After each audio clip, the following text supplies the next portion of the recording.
Ma joie est immense, car j'ai l'assurance que mes péchés sont pardonnés. Car Jésus qui m'aime a brisé mes chaînes, mon cœur est transformé.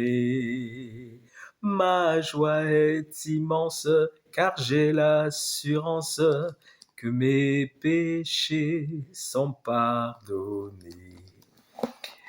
Bonjour à tous, bonjour, bonsoir, comment allez-vous? Oui, nous pouvons avoir l'assurance du pardon de nos péchés et ainsi être joyeux. Parce que celui qui seul peut pardonner les péchés, c'est Jésus-Christ. Jésus-Christ. Et si nous sommes à Jésus-Christ, si nous sommes en Christ, il n'y a plus de condamnation, mes amis, sur nous. Il n'y a plus de condamnation sur notre vie. C'est ce que nous dit d'ailleurs Romains chapitre 8 et le verset 1. Il y a donc maintenant aucune condamnation pour ceux qui sont en Jésus-Christ. Il n'y a donc maintenant aucune condamnation pour ceux qui sont en Jésus-Christ. Alors oui, ceux qui sont en Jésus-Christ, ils peuvent se réjouir parce qu'il n'y a plus de condamnation sur leur vie.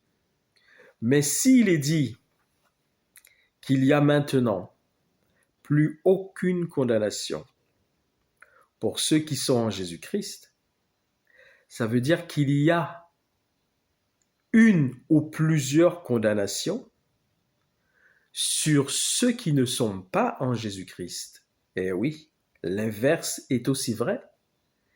Puisque Dieu a pris le temps de nous dire que pour ceux qui sont en Jésus-Christ, il n'y a maintenant,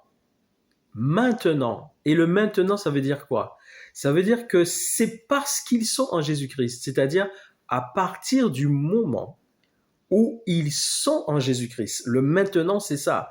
Le maintenant prend son effet à partir de l'instant où ils deviennent chrétiens, enfants de Dieu, ils naissent de nouveau spirituellement. Donc maintenant, le maintenant prend son effet. Maintenant qu'ils sont des enfants de Dieu, il n'y a plus de condamnation sur leur vie. Ce qui veut dire qu'avant de devenir chrétiens, avant de devenir des enfants de Dieu, avant d'avoir rencontré Jésus-Christ, avant d'avoir fait la paix avec Jésus-Christ, sur leur vie, il y avait une condamnation. Et donc, cela est toujours vrai pour tous ceux qui n'ont pas Jésus-Christ. Tant qu'une personne n'a pas Jésus-Christ, c'est ce qui est dit. Donc, si quelqu'un a l'esprit de Christ, il lui appartient, mais si quelqu'un n'a pas l'esprit de Christ, il ne lui appartient pas. Donc, ce qui veut dire que pour tous ceux qui n'ont pas Jésus-Christ, il y a une condamnation qui demeure sur leur vie. Et le message que personnellement j'annonce, c'est un message qui consiste à dire aux gens, et particulièrement, ça concerne tous, les chrétiens comme les non-chrétiens, mais le message consiste toujours et aura toujours un seul but, que tous se tournent vers Christ, se repentent de leurs péchés, règlent leur vie avec Jésus-Christ et soient sauvés. C'est ça le message. C'est la bonne nouvelle. C'est ce que Jésus a demandé à ses disciples d'annoncer au monde entier. Qu'il n'y a aucun autre sauveur que lui. Aucune autre source du salut. Comme cela nous est-il dit dans les Actes des Apôtres, le chapitre 4, le verset 12. Il est dit, il n'y a sous le ciel aucun autre nom qui ait été donné parmi les hommes par lequel nous devons être sauvés.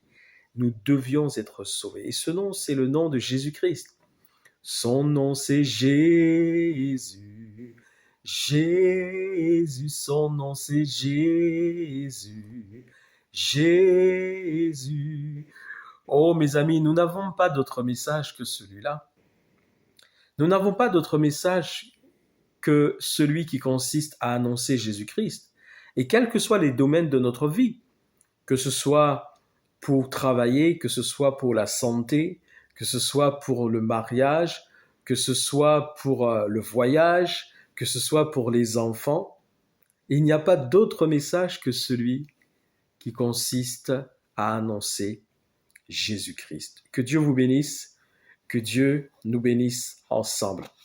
Vous savez que il y a différents ministères dans le corps de Christ qui est l'Église. On appelle le corps de Christ, c'est dans la Bible, l'Église ou encore l'épouse de Jésus-Christ, constituée des hommes et des femmes qui ont reçu justement Jésus-Christ dans leur vie et qui désormais marchent en nouveauté de vie, c'est-à-dire une vie qui plaît à Jésus-Christ, naturellement. Si ces personnes ont reçu Jésus-Christ dans leur vie, elles doivent marcher dans une vie nouvelle, une vie qui plaît à Jésus-Christ. Et donc, dans la marche chrétienne et dans la vie chrétienne, dans ce que Jésus bâtit lui-même, qui est l'Église, il appelle, il établit des ministères. Il y a plusieurs ministères. Et un jour, j'en parlerai parce que je pense que ça, c'est important. Quelquefois, on ne fait pas toujours bien la distinction entre les différents ministères. C'est pour ça que vous verrez que chaque ministère a une orientation. Chaque ministère a une orientation.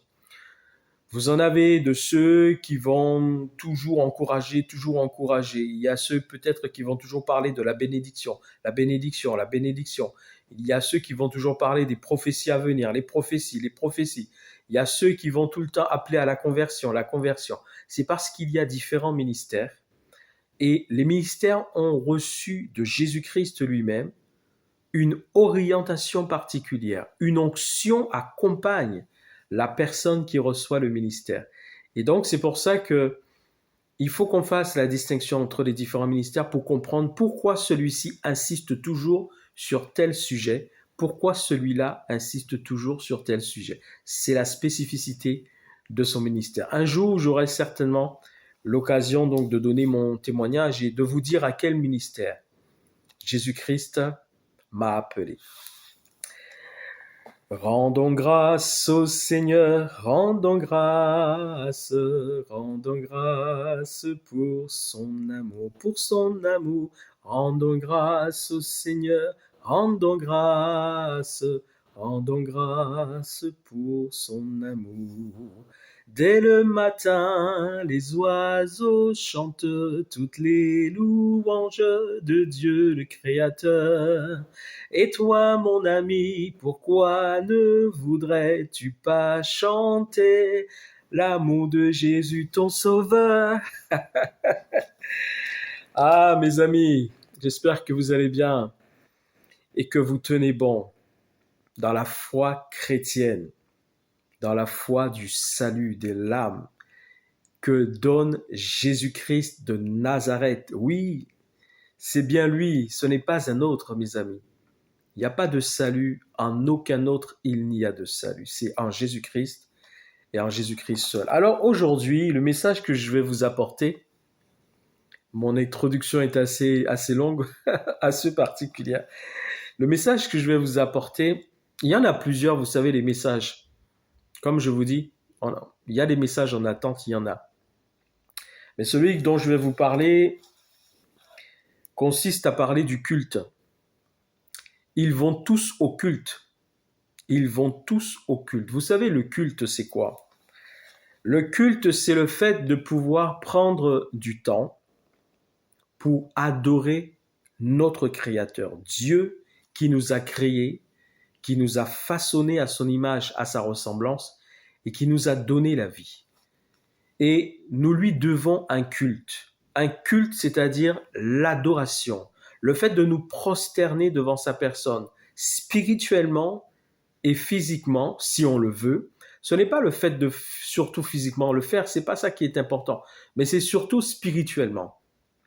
spirituellement, se prosterner devant Dieu spirituellement, c'est-à-dire confesser, acter par notre attitude, notre comportement, notre témoignage, que nous reconnaissons qu'il y a un Créateur qui est tout-puissant, au-dessus de tous. Il nous a créés, il nous a donné la vie, et nous devons donc lui apporter notre reconnaissance, notre adoration, notre louange. Et donc, en ce qui concerne le monde chrétien, en ce qui concerne les chrétiens, le plus grand nombre se réunit pour le culte le dimanche. D'accord? C'est le dimanche que le plus grand nombre de chrétiens se réunit pour adorer Dieu ensemble. Ça s'appelle la communion des saints. C'est un culte de louange et d'adoration à Dieu. Mais toutefois, il n'y a pas que les chrétiens qui se réunissent le dimanche pour apporter un culte. Il n'y a pas que les chrétiens qui offrent le dimanche un culte. Alors, en ce qui concerne le dimanche, vous savez, c'est simplement parce que dans l'organisation de la société dans laquelle nous vivons, c'est le jour où le plus grand nombre peut se réunir pour ensemble adorer Dieu. D'accord? C'est simplement pour cela que le culte de cette manière-là, nous le faisons le dimanche. Ce serait un autre jour qui nous permettrait de nous réunir en plus grand nombre pour adorer Dieu ensemble, nous le ferions cet autre jour-là. Car ce n'est pas une question de jour, nous ne sommes pas attachés à un jour comme malheureusement, et c'est bien dommageable pour la foi de certains qui sont attachés à des jours. Ils sont attachés à des jours et pour eux, c'est tel jour qu'ils doivent absolument le faire. Bon, que Dieu les bénisse, que Dieu les aide. Donc, ce n'est pas une question de jour, c'est une question d'organisation au sein de la société dans laquelle nous vivons. Donc, c'est le dimanche. Dans les pays européens, aux États-Unis, en Afrique, dans beaucoup de pays, dans beaucoup de continents, c'est le dimanche que le plus grand nombre de chrétiens peut se réunir. Donc, c'est pour ça que c'est le dimanche que les chrétiens en général ont le culte de louange et d'adoration. Mais en dehors de ce culte de louange et d'adoration du dimanche, chaque chrétien a son culte de louange et d'adoration à tout instant, quand il veut, à n'importe quel moment de la semaine et à n'importe quel moment du jour, s'il le peut, il peut avoir son culte de louange et d'adoration avec Dieu à n'importe quel moment. Voilà. En tout cas, voilà. Lorsqu'il s'agit pour les chrétiens de se réunir, nous le faisons donc le dimanche. Mais ce qu'il faut que nous sachions, c'est qu'il n'y a pas que les chrétiens qui se réunissent le dimanche pour un culte. Toutes personnes dans divers domaines se réunissent aussi le dimanche pour des cultes différents. Et dimanche dernier, vous savez, d'où le message que j'apporte, ils vont tous au culte. C'est le message que j'apporte là. Ils vont tous au culte. Dimanche dernier, j'étais en train de me préparer pour aller au culte. Le culte pour, ensemble avec d'autres chrétiens, louer et adorer Dieu, le seul Dieu qui existe de toute éternité, le seul créateur qui a créé les cieux et la terre et l'homme à son image et à sa ressemblance. Je me donc préparais pour aller rencontrer d'autres chrétiens pour ensemble que nous apportions notre culte à Dieu. Et pendant que je me préparais, pas loin de chez moi, juste en face, pas très loin, il y a une salle. Et dans cette salle, il y a divers événements qui peuvent avoir lieu. Et notamment, il y a des clubs de sport qui peuvent aussi se réunir là. Et c'était le cas. Il y avait donc un club sportif, un groupe de sportifs, vous savez, les gens qui font du fitness, qui font l'entretien du corps, tout ça. Donc il y avait un groupe qui était là. Donc c'est aux mêmes horaires que moi, vous voyez, et même plus tôt, parce que moi j'étais en train de me préparer pour y aller, mais eux, ils étaient déjà là. Ils étaient déjà là dans la salle en face de chez moi, et ils étaient déjà dans leur culte. Parce que tous vont au culte, mes amis. Il n'y a pas que les chrétiens qui vont au culte le dimanche. Bien d'autres personnes vont aussi au culte le dimanche. Ils vont aussi au culte le dimanche. Et ils étaient là. Ils étaient là avec le coach. Le coach qui donnait la dynamique avec de la musique. Vous savez, en général, dans les trucs sportifs, on met aussi des fois de la musique. Donc, il y avait la musique et il y avait le coach. Allez, 5 minutes, on tient 2 secondes, 6 secondes, 7 secondes. Allez, flexion du tronc, flexion de ceci. Donc, j'entendais tout cela. C'est juste en face de chez moi. Et cette réflexion est venue en moi, mes amis. Ils vont tous au culte. Et ils sont dans leur culte en ce moment. Vous voyez ? La différence, c'est que à quel culte allons-nous et à quel culte vont les gens? Moi, je me préparais pour aller au culte qui concerne Dieu, qui concerne à se prosterner, à adorer et à glorifier Dieu, à se prosterner devant Dieu, à l'adorer, à le glorifier, à être en communion avec lui, à être avec d'autres chrétiens pour adorer Dieu. C'est à ce culte-là que je me préparais donc pour y aller. Mais eux, ils étaient même déjà plus tôt que moi dans leur culte-là. Ils étaient dans leur culte sportif. Ils sont venus donc à une heure bien plus tôt que la mienne. Ils étaient déjà là et ils étaient déjà en plein dans leurs activités sportives avec le coach, avec la musique et avec ce qu'ils étaient en train de faire. Alors naturellement, est-ce que faire du sport est mal? Mais pas du tout. Est-ce que faire des exercices sportifs est mal? Mais pas du tout. Est-ce que faire du fitness est mal? Mais pas du tout. Est-ce que s'entretenir physiquement, c'est une mauvaise chose? Mais pas du tout. Est-ce que lorsque les gens font ça, ils pêchent contre Dieu? Mais pas du tout, mes amis. Ce n'est pas ça. Ce n'est pas du tout ça.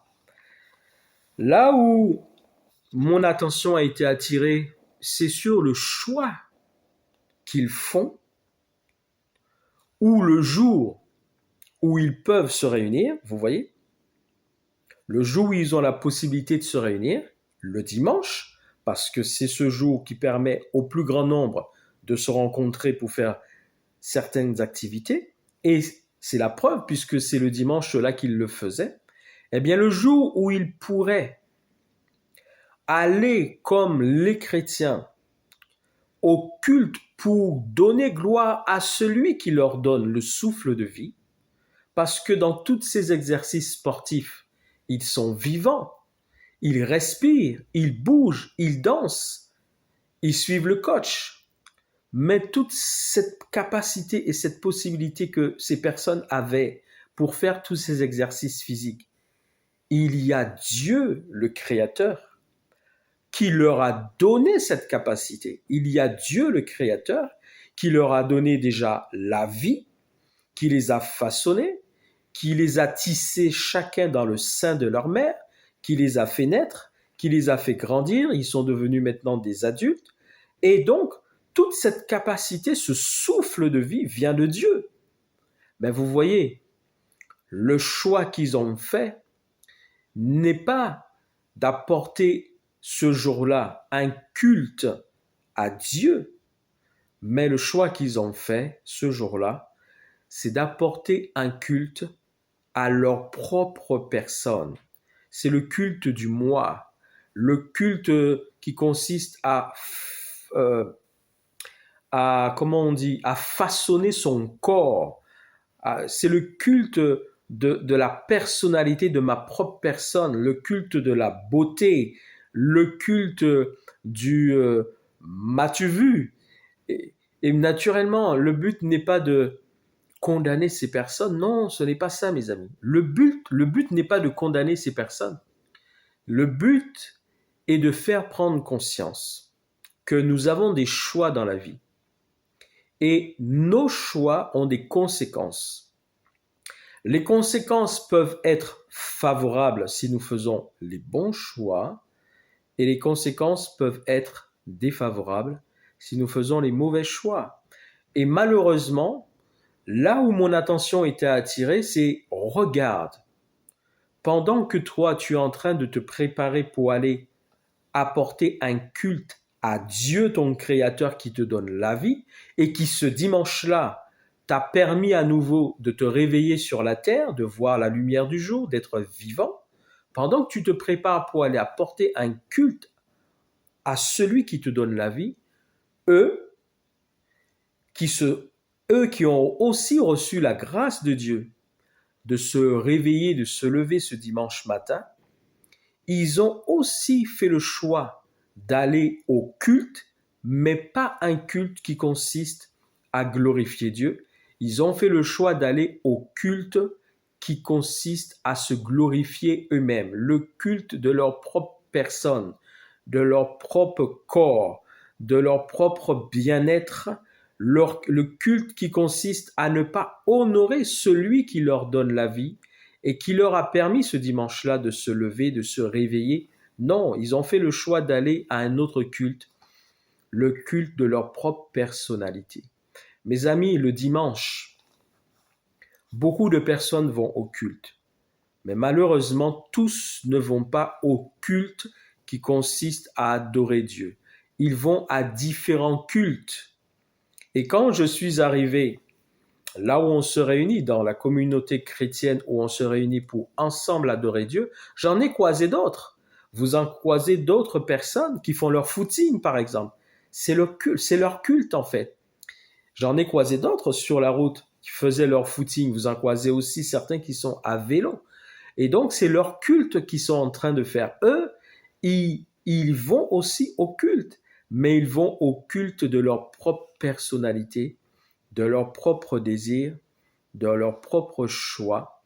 Et ce sont des cultes qu'ils choisissent qui malheureusement ne leur permettent pas d'être en communion avec leur Créateur, et des cultes qui ne cherchent pas à garantir le salut de leur âme pour l'éternité auprès du Seigneur Jésus-Christ. Oui, mes amis, ils vont tous au culte.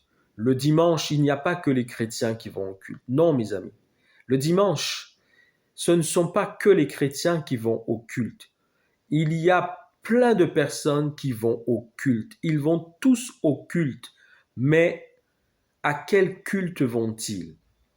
Et certains, effectivement, vont au culte de la personnalité, au culte de leur corps, pour façonner leur corps, pour être svelte, pour être beau, pour être belle.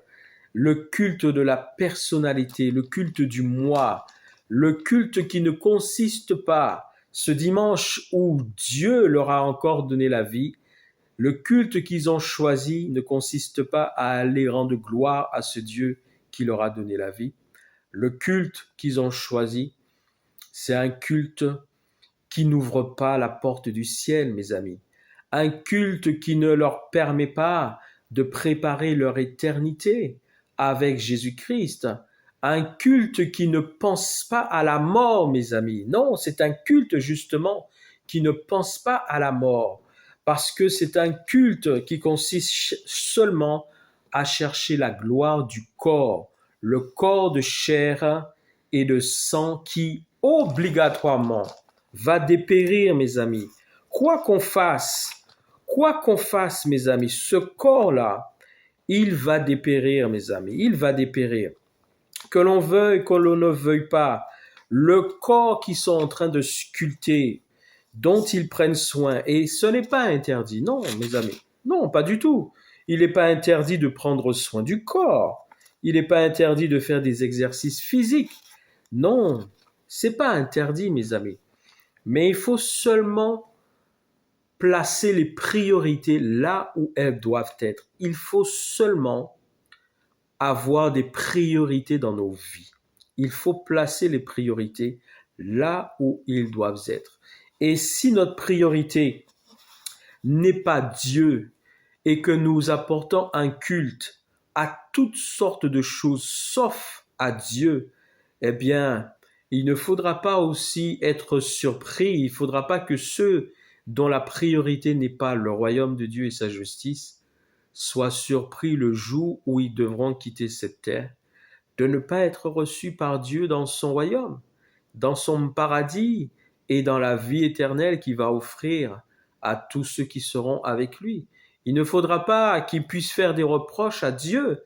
Il ne faudra pas, mes amis. C'est pour ça, si vous entendez ce message, monsieur, madame, vous n'êtes pas encore chrétien, vous n'êtes pas encore enfant de Dieu. Monsieur, madame, vous n'êtes pas encore chrétien, vous n'êtes pas encore enfant de Dieu.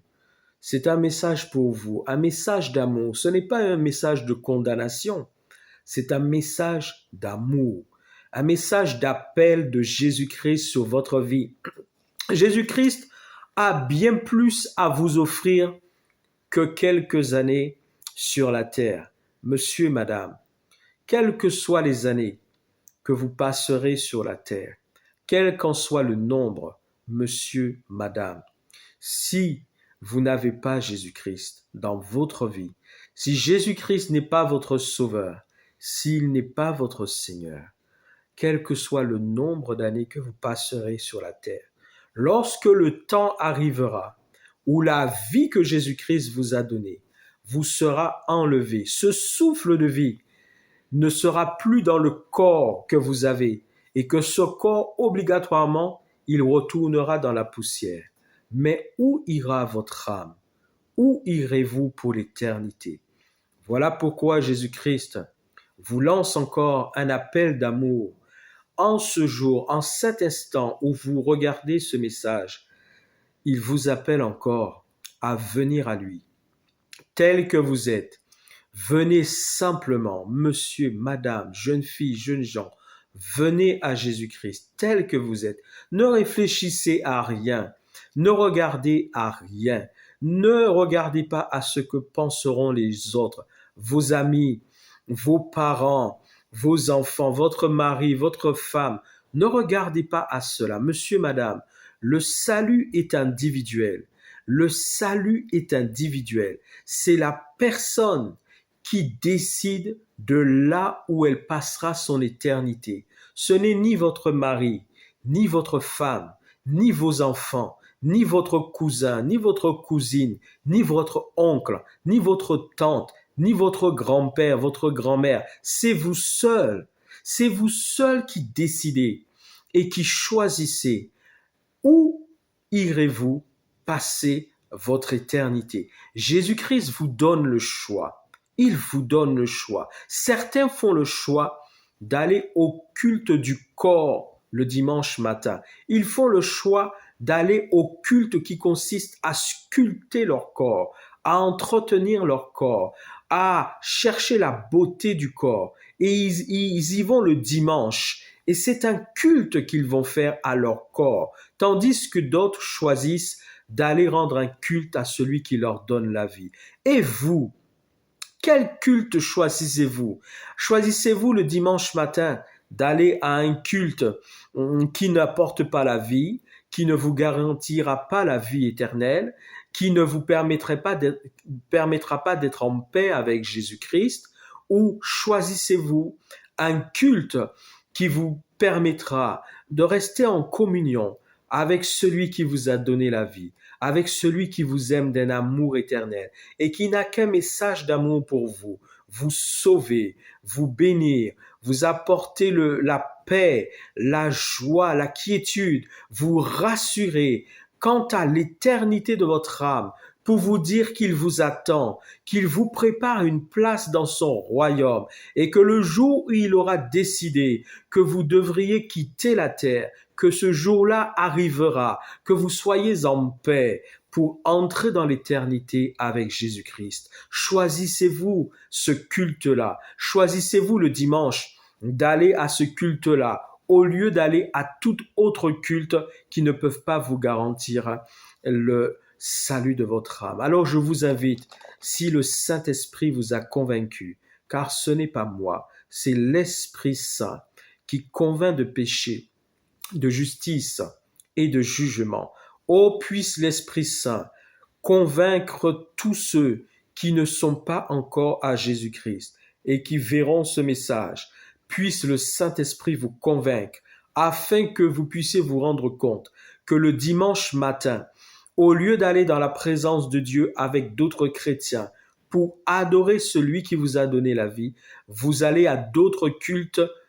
Pour cela, c'était le culte du corps, mais d'autres, c'est toutes sortes. La pêche, certains peuvent aller le dimanche matin à la pêche, d'autres vont, je ne sais pas, il me semble bien qu'il y a le dimanche matin, peut-être comment ça s'appelle, le marché. Il y a toutes sortes de choses que font le dimanche les gens, alors qu'ils pourraient aller au culte pour adorer celui qui leur donne la vie. Et d'ailleurs, le dimanche, comme tout autre jour, certains vont perdre, pardonnez-moi, certains vont perdre la vie. Le dimanche, comme tout autre jour, certains qui se sont réveillés, qui ont vu la lumière du jour, ne verront pas la lumière du soir, ne verront pas le crépuscule, le coucher du soleil, parce qu'au cours de ce dimanche-là, ils vont perdre la vie. Mais ils n'ont pas été au culte ce dimanche-là pour adorer Dieu. Je ne parle pas naturellement des personnes qui ne peuvent pas. Vous avez des personnes qui, pour une situation personnelle, ne peuvent pas. Ça peut être une maladie, ça peut être des personnes âgées qui ne peuvent pas se déplacer. On ne parle pas de ça. On parle de toute personne qui a la capacité donc de sortir de chez elle pour aller au culte qui consiste à adorer Dieu et qui font le choix d'aller à d'autres cultes qui ne consistent pas à adorer Dieu. Et certaines d'entre elles, qui, en plus de ne pas être allées au culte qui consistait à adorer Dieu, vont perdre la vie le dimanche. Mais où ira leur âme? Mes amis, récemment, il y a un acteur français très connu, très célèbre, un grand acteur qui, il n'y a pas si longtemps, il y a quelques jours à peine, qui est décédé. Je ne vais pas le nommer, mais je pense que si vous cherchez, vous reconnaîtrez de qui je parle. Très récemment, un grand acteur français est décédé d'une certaine génération et je crois que certains commentaires disaient que c'était le dernier. Vous savez, quand on parle des grands acteurs de tel type d'acteurs de telle génération, on disait que c'était le dernier monstre sacré du cinéma. Vous savez, donc il est décédé, ce grand acteur sacré du cinéma. Et en toute honnêteté, c'était un homme qui était beau. C'était un homme qui était beau. Physiquement, il était beau. Et au niveau du visage, il était beau. C'était un homme qui était très beau. Mais au fil des années, sa beauté, au fil des années, a connu le processus normal de tout corps humain, le vieillissement. Les années ont passé, il a vieilli jusqu'à mourir récemment. Et la vie n'est plus en lui. Ce beau corps qu'il avait, ce beau visage qu'il avait, tout ça retourne maintenant. Tout ça est en train, à l'instant même, puisque c'est très récent, tout ça est à l'instant même en train de retourner à la poussière dans laquelle cela avait été formé par Dieu lui-même. C'est la poussière qui est retournée à la poussière. Mais mes amis, ce bel acteur, ce beau acteur français qui vient de mourir, il a quitté ce beau corps qu'il avait, il a quitté ce beau visage qu'il avait. Mais son âme, mes amis, où est partie son âme? Où est partie son âme, mes amis? Son âme est-il avec Jésus-Christ? Parce qu'il faut savoir qu'il continue à vivre, mes amis. Il n'est pas mort dans la réalité. Physiquement, il est mort. Physiquement, il s'est séparé de son corps. Mais lui-même qui est l'âme, il vit toujours, mes amis. Il vit aussi réellement que lorsqu'il était encore sur la terre. Il est dans une réalité maintenant spirituelle, une dimension spirituelle qui n'est plus la dimension de la matière, mais il est dans une dimension où il est aussi vivant que lorsqu'il était vivant sur la terre, mes amis. Il est aussi vivant et réel que lorsqu'il vivait encore sur la terre. Mais la bonne question maintenant, c'est où est son âme? Et il faut savoir que le nombre d'années qu'il a eu sur la terre était limité, vous le voyez bien parce qu'il est décédé récemment. Mais son âme, maintenant, est entré dans l'éternité, c'est-à-dire l'état dans lequel maintenant il vit, c'est un état qui ne va jamais s'arrêter. Ce n'est pas comme la vie terrestre qu'il a eue. La vie terrestre s'est arrêtée. Mais la vie spirituelle dans laquelle il est maintenant, qui est réelle, et il est bien vivant maintenant là où il est, mais c'est une vie qui ne va plus jamais s'arrêter. C'est son âme qui vit maintenant pour l'éternité et il est conscient de tout, mes amis. Il est conscient de tout, exactement comme lorsqu'il vivait encore sur la terre. Et il a même une plus grande conscience maintenant parce qu'il est dans un état où il connaît maintenant des choses qu'il ne connaissait pas quand il était encore dans la vie terrestre. Mais c'est surtout dans quel état aujourd'hui se trouve son âme? Est-il avec Jésus-Christ pour l'éternité ou n'est-il point avec Jésus-Christ? Et si il est avec Jésus-Christ, gloire à Dieu pour cette âme de plus qui a été sauvée. Mais pour cela, encore faut-il qu'avant de quitter son corps de chair et de sang qu'il avait, il ait pu faire la paix avec Jésus-Christ. Et si c'est le cas, car on ne sait pas, si il a fait la paix avec Jésus-Christ avant de quitter ce corps, bien il est avec Jésus-Christ, gloire à Jésus-Christ pour cette nouvelle âme sauvée. Mais si il n'a pas fait la paix avec Jésus-Christ avant de quitter le beau corps qu'il avait, s'il n'a pas fait la paix avec Jésus-Christ, mes amis, il n'est pas avec Jésus-Christ. Mais là où il est, dans le cas où il n'a pas fait la paix avec Jésus-Christ avant de partir, là où il est, mes amis, il est dans des souffrances que vous n'imaginez pas. Ce n'est même pas encore l'éternité, mais il est déjà, s'il n'a pas fait la paix avec Jésus-Christ avant de partir, il serait donc déjà dans des souffrances inimaginables pour des humains sur la terre. Des souffrances inimaginables. Et ce n'est même pas encore le jugement final qui va sceller pour l'éternité de souffrance qu'il connaîtra.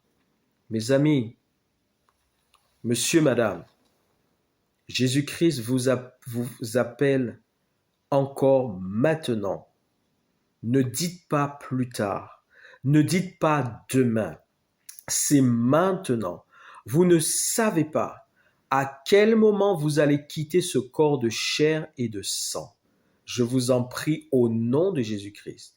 Dites simplement, Seigneur Jésus-Christ, je viens à toi maintenant en te demandant pardon pour tous mes péchés. Je regrette tout le mal que j'ai pu faire sur la terre, tous les péchés que j'ai commis. Je te demande pardon parce que je ne te connaissais pas. Mais maintenant, je te reçois comme mon Sauveur et comme mon Seigneur. Écris mon nom dans ton livre de vie. Accepte-moi dans ton royaume. Et si vous avez fait cette prière sincèrement, simplement, mes amis, Jésus vous a accepté. Il vous a pardonné vos péchés et il vous accepte comme vous le lui avez demandé. Maintenant, si vous avez une Bible, lisez-la. Allez la chercher là où vous savez qu'elle se trouve. Prenez-la et tous les jours, ouvrez votre Bible et lisez-la. Si vous commencez à lire la Bible, commencez par les évangiles, la deuxième partie de votre Bible. Il vous sera plus facile, en commençant à étudier la Bible pour la première fois, il vous sera plus facile d'être en communion avec Dieu par la lecture de la Bible en commençant par les évangiles. Et demandez à Dieu, aussi simplement que nous avons prié, demandez à Dieu de vous diriger vers une communauté chrétienne où vous allez pouvoir vous réunir avec les autres chrétiens pour continuer la marche chrétienne. Et vous pourrez effectivement le dimanche aller au culte qui consiste à adorer et à glorifier Dieu. Alors, je vais rapidement terminer ce message.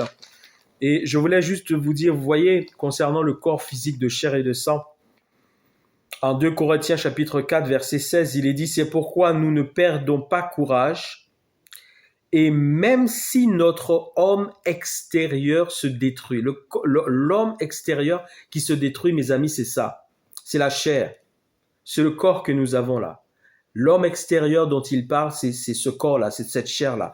Et même si notre homme extérieur se détruit, écoutez, hein, l'homme extérieur se détruit obligatoirement au fil des années, mes amis. Nous vieillissons, vous voyez. À une époque, je n'avais pas de barbe blanche. Je n'avais pas de barbe blanche, mes amis. Maintenant, là, la barbe, elle est blanche. Donc, vous voyez, le temps a passé. Le temps a passé. À une époque, j'avais la barbe noire. Maintenant, la barbe est blanche. Eh oui.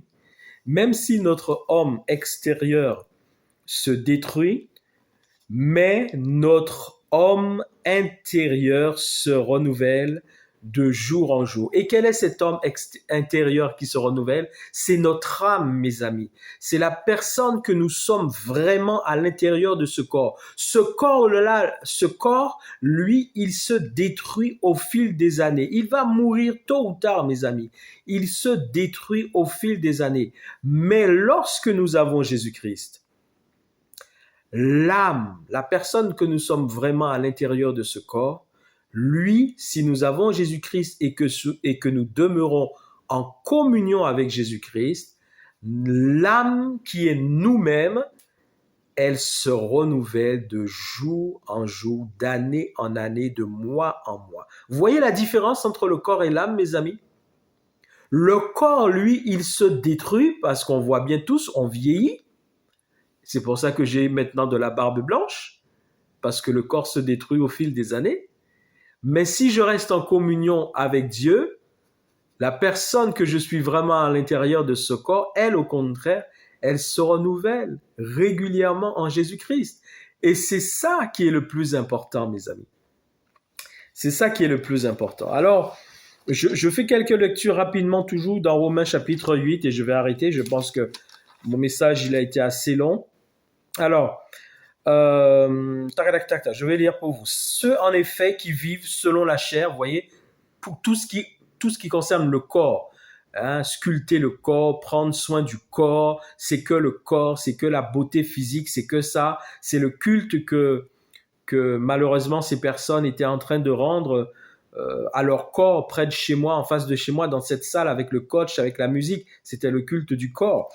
Ceux qui, en effet, vivent selon la chair s'affectionnent aux choses de la chair. Vous voyez, le culte du corps amène l'affection des choses du corps, le corps.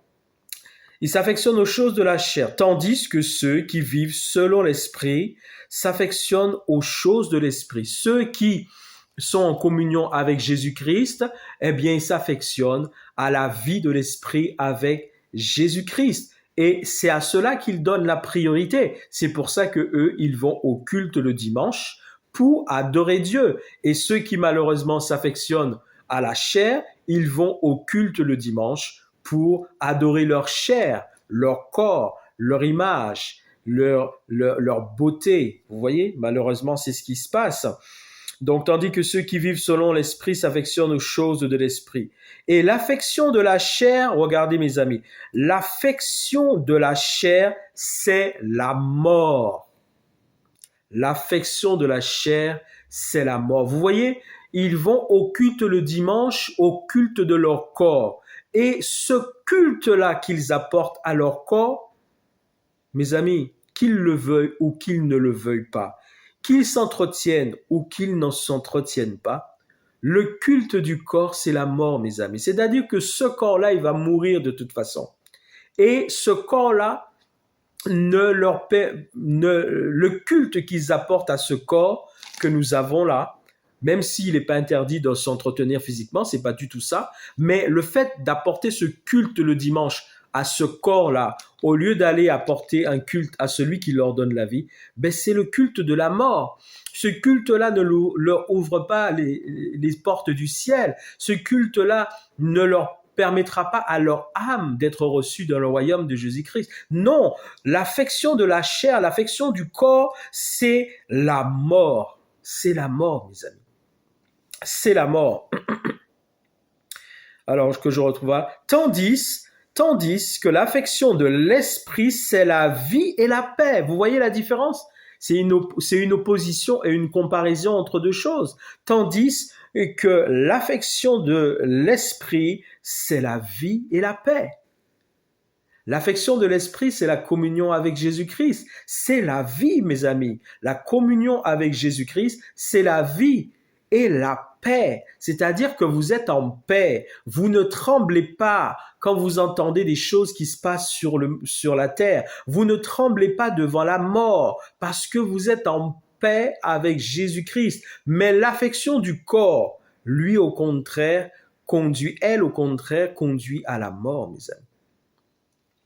Oui, ils vont tous au culte le dimanche, mais à quel culte? Certains vont au culte pour adorer Dieu qui leur donne la vie, mais d'autres vont à d'autres cultes, mes amis. Et notamment ceux qui faisaient le sport en face de chez moi, c'était le culte du corps qui conduit à la mort.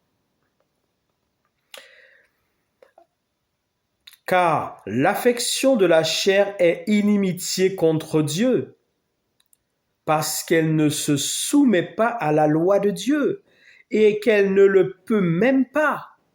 Vous voyez, l'affection du corps, l'affection de la chair est inimitié contre Dieu. C'est-à-dire que la personne qui donne la priorité à sa chair, à son corps, à sa beauté, à son apparence, cela est contre ce que Dieu veut.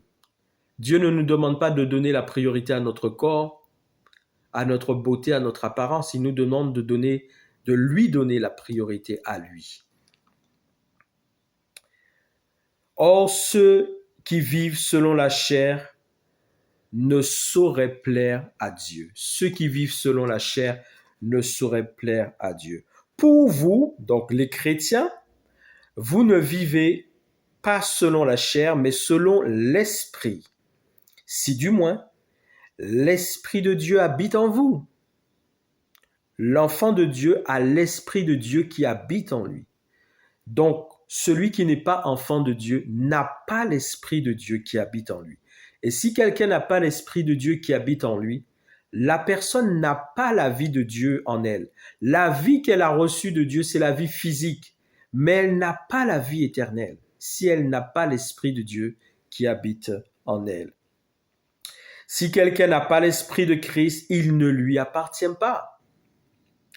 Et si Christ est en vous, par contre, le corps, il est vrai, est mort à cause de la justice. Pourquoi ce corps est mort? Parce que dans ce corps, il y a le péché, mes amis. Eux, ils vont au culte du corps alors que ce corps, de toute façon, il est mort à cause du péché. Ils vont au culte du corps au lieu d'aller au culte de celui qui a donné la vie à leur corps. Vous voyez? Au lieu d'aller au culte de celui qui a donné la vie à leur corps, ils vont au culte de leur corps. Vous voyez la différence, mes amis? Est-ce que vous voyez la différence? C'est terrible. Hein? Au lieu d'aller au culte de celui qui a donné la vie à leur corps, c'est-à-dire Dieu qui a donné la vie à leur corps, au lieu d'aller à ce culte-là pour rendre gloire à Dieu, ils vont au culte du corps. C'est exactement ce que Dieu dit. Ils ont adoré la créature, la création de Dieu, au lieu d'adorer le Créateur. C'est ça. C'est ce que Dieu dit dans un autre passage. Ils adorent la création de Dieu au lieu d'adorer celui qui a créé toutes ces choses-là. Certains vont adorer la lune, le soleil, les arbres, les rivières, les personnes. Certains adorent les personnes, les corps, au lieu d'adorer Dieu le Créateur qui a créé toutes ces choses-là. Il est mort, il est vrai, le corps est mort à cause du péché, mais l'esprit est vie à cause de la justice. Et si l'esprit de celui qui a ressuscité Jésus d'entre les morts habite en vous, celui qui a ressuscité Christ d'entre les morts rendra la vie à vos corps mortels par son esprit qui habite en vous. Vous voyez, le corps, il est mortel de toute façon, mes amis. Le corps, il est mortel. Et j'ai déjà entendu des témoignages de personnes qui donnaient la priorité à leur corps et qui un jour malheureusement se sont retrouvés face à la maladie. Et ils étaient en train de mourir à l'hôpital, sur un lit d'hôpital. Et là, ils étaient conscients et ils rendaient témoignage à leurs amis qui étaient là, qui les visitaient. Ils disaient, tu vois mon ami, je prenais tellement soin de ce corps-là. Je prenais tellement soin de ce corps. Mais regarde, ce corps est en train de mourir. Je suis en train de mourir. Et je n'ai pas donné la priorité à ce à quoi je devais donner la priorité dans ma vie. Et oui, certains, heureusement, et j'espère qu'ils se sont repentis et qu'ils ont accepté Jésus-Christ avant de partir, mais certains mourant à l'hôpital d'un cancer, par exemple, se sont rendus compte qu'ils entouraient tellement leur corps d'attention qu'ils se sont égarés parce qu'ils n'ont pas donné la priorité à Dieu. C'était à leur corps, ils avaient le culte du corps. Ainsi donc, frères, nous ne sommes point redevables à la chair pour vivre selon la chair. Nous ne sommes point redevables à la chair pour vivre selon la chair. C'est dommage que eux, ils aient choisi d'aller le dimanche au culte du corps. C'est dommage. Si vous vivez selon la chair, vous mourrez. Si vous vivez selon la chair, vous mourrez. Mais si par l'esprit vous faites mourir les actions du corps, vous vivrez. Vous voyez? Car tous ceux qui sont conduits par l'Esprit de Dieu sont fils de Dieu. Je m'arrête là. Je pourrais continuer. Je crois que mon message il est suffisamment compréhensible. Ils vont tous au culte. Oui, il n'y a pas que les chrétiens qui vont au culte le dimanche. Ils vont tous au culte. Il y a toutes sortes de cultes le dimanche matin. Et il y a le culte du corps et de l'apparence physique. Et il y a d'autres cultes. Le seul culte qui est valable le dimanche matin, mes amis. Ça ne veut pas dire que dans la journée du dimanche, vous ne pourrez pas faire autre chose qu'aller au culte. Non, c'est pas ça. Vous pouvez tout à fait, au cours du dimanche, faire plein de choses. Mais prenez le temps, en donnant la priorité à Dieu, d'aller premièrement au culte qui consiste à donner gloire à celui qui vous donne la vie. Donnons d'abord la priorité le dimanche, d'aller au culte à celui qui nous donne la vie, mes amis. Et le reste de la journée du dimanche, nous pourrons tout à fait nous divertir dans d'autres choses. Bien que ce que Dieu voudrait, c'est que nous restions en communion avec lui durant tout le dimanche. Mais bon. Mais au lieu de donner la priorité à d'autres cultes, mes amis, vous avez vu, le culte du corps, c'est la mort.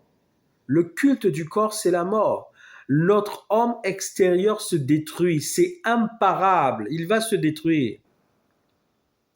Tandis que notre homme intérieur, si on est en communion avec Jésus-Christ, lui, il se renouvelle de jour en jour. Faites le bon choix, mes amis. Faisons le bon choix et parlez-en autour de vous, car Dieu nous exhorte à témoigner, à évangéliser le monde. Parlez-en autour de vous, à vos amis, à vos parents, à vos familles.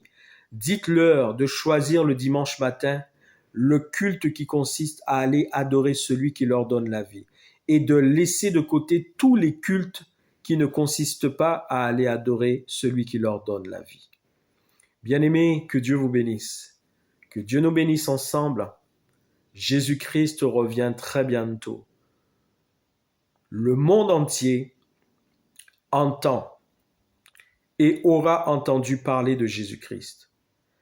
Le monde entier, mes amis, avec Internet aujourd'hui, avec toutes les vidéos de toutes les personnes qui prêchent à travers Internet et tous les enregistrements des réunions d'église qui se font et qui sont diffusés sur Internet, le monde entier aujourd'hui entend l'appel de Dieu.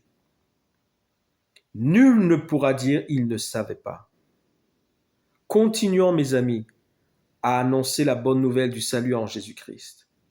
Mais nous ne pourrons pas choisir à la place des gens. C'est chacun qui choisit. Que Dieu nous bénisse ensemble, que Dieu vous bénisse. À très bientôt pour un nouveau message.